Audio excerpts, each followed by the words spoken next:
sangat mengganggu. Adanya uang yang menggunakan bahasa tersebut.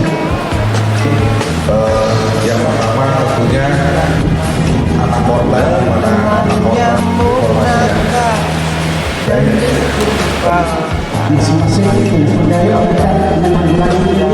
Dari pengemis tadi sebagian dipergunakan untuk penyalahgunaan narkoba dengan bukti bahwasanya keduanya dites urin yaitu positif penggunaan sabu.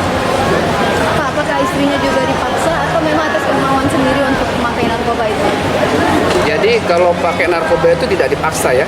Jadi mereka mungkin sudah kecanduan sehingga suami istri melakukan kegiatan sama.